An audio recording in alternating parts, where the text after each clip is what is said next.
Hey, what's going on out there, YouTube family? This is Samuel Legger here representing Team JVS. I'm back here again to give you guys another movie review. This is going to be premiering on Hulu, and the name of this title is The United States versus Billie Holiday. Now, this is really big for the artist Andra who's playing the role of Billie Holiday. This is also starring Trevante Rhodes. If you haven't seen Moonlight, you should, because he was amazing in that. It's got Garrett Hudlig in this one, as well as Natasha Lyonne, and also Leslie Jordan, and a couple other notable names in this one.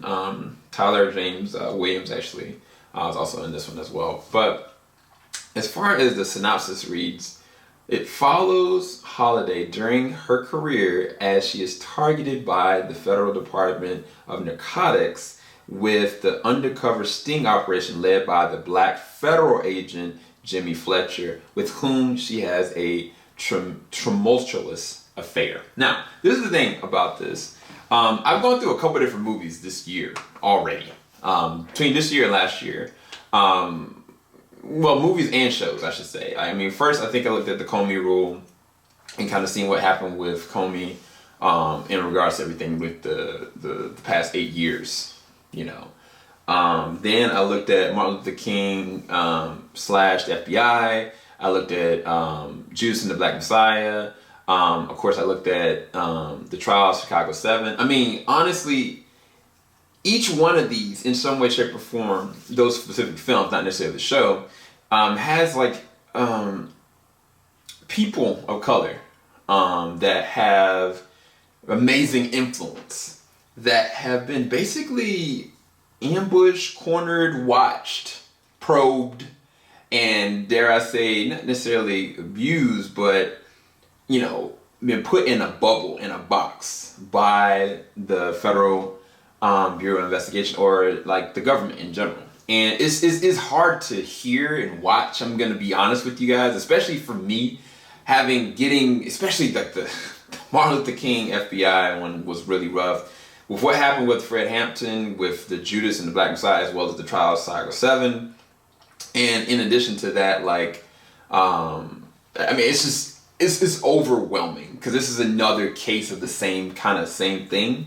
Because one of the biggest things with Billie is that there's a song that she is trying, I don't want to spoil too much of the story, but she knows about heart, and it engulfs and surrounds the lynching of a black person. And basically, from their perspective, the more she sings this, the more this is going to unearth some things that shouldn't be talked about, and she has way too much influence because of this song. But on the broadest parts of her heart, she knows that this could be a catalyst to make change. And actually, if you go through history, it actually really does. The difference with this story in that this isn't necessarily about her doing that and causing this secondary thing. It's in the backfold. You can hear it in the background of the film. But the reality of this film is her spiral. Her spiral in the descent of who she is as an individualist.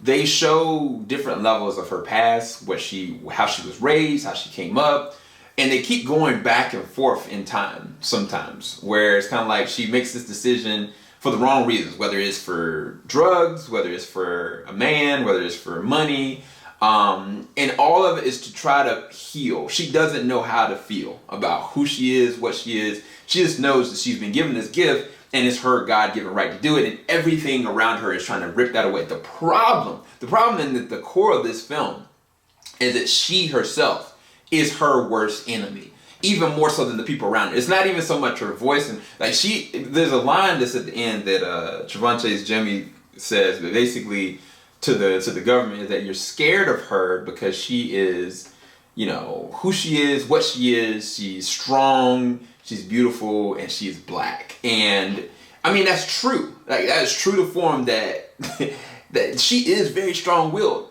and she is very strong, but she also is inherently very broken. And I think that that's where the movie excels in terms of Andra's performance. I haven't seen a descent like this. It's like the backwards version of Malcolm X. Like, I'm talking about X, like Denzel Washington, and like the way that movie was so long and to watch him go from where he came from to where he ended up, this is the backwards of that. You kind of see her initially really beautiful and really just vibrant. Everybody is just all the way engulfed around her, to her by the end of this film, like, it was insane. And then from my understanding of where the amount of work she put in, from weight loss to deciding to start smoking, to start drinking. Prayerfully, she didn't go and understand different ins and outs of drugs, but she was just continuously doing it and doing and doing. And even any scene that she was actually in, she had a cigarette in her hand. Any scene she was in, she was always anxious and trying to assess things. There's a couple different fleeting moments of like romance here or there.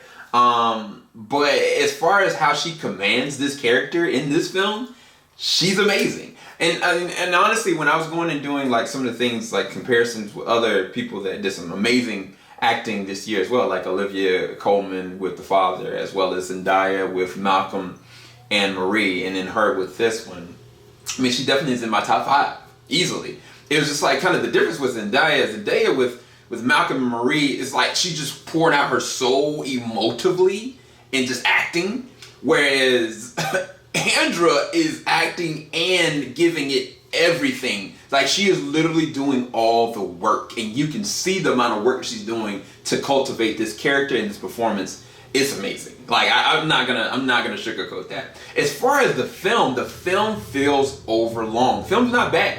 It really does tell different dissections of addiction and recognition and understanding and love and then the fleeting sides of that, as well as the oppression of being like a notable black person at the time. Even again, this is another example. One Night in Miami. I mean, same thing going on with Malcolm X's character in that.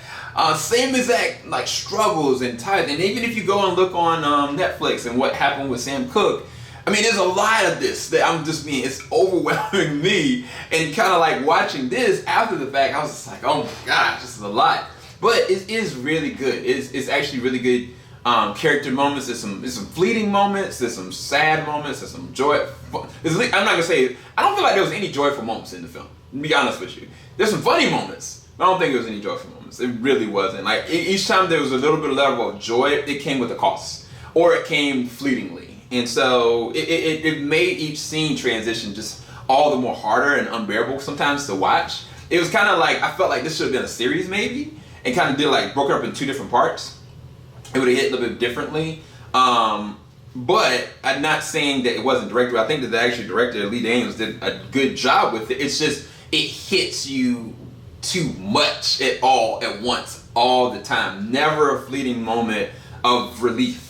The only thing I would say is the biggest, not pitfall, but I felt like Trevante Rhodes, there was one scene that he did really well. It was a scene that took place in the cornfield, and then it transitioned into a house, and that scene was shot, oh my gosh, cinematography for that scene, it was a one shot, and it went into a house, went out of house, went to a revolving situation where just a random person was there doing something, and it was easily one of the best choreographed scenes that I've seen in a movie all year. It was a great scene. And Trevante did a great job adding in it. But the rest of the movie, I can't tell his evolution. Period. Like, every other character literally looks different. Like, their mannerisms are different. Like, he just, not that he's one note, but he's not emotive. He's not going anywhere emotively for me to justify what was the real purpose of his character and him acting the character. Because the character is very pivotal to a lot of the things that are happening. But it's like, I don't see it. I don't see it in his face, and I don't see it in his demeanor.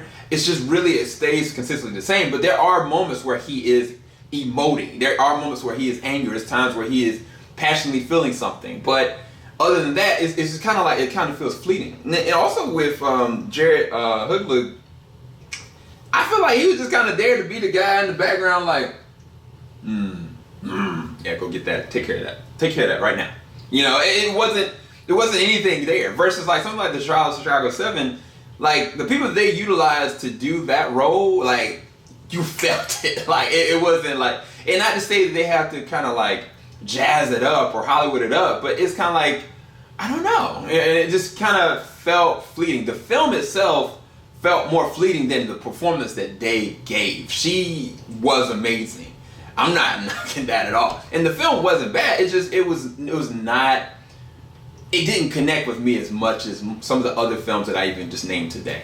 So I rest the film at a 7.5 or a 7 out of 10. I think it's definitely worth watching for just the performance alone, as well as some of these amazing choreographed moments and the music. Like, she can sing, she's amazing, and I think she got the voice down pat and everything. Soundtrack's pretty good. I think it's just, it's a film that it'll easily pull you out, and you gotta watch for that. Let me know what you think in the comment section below. Hope you enjoyed this review. Keep it locked. JVS, we ain't gonna stop. Peace, guys.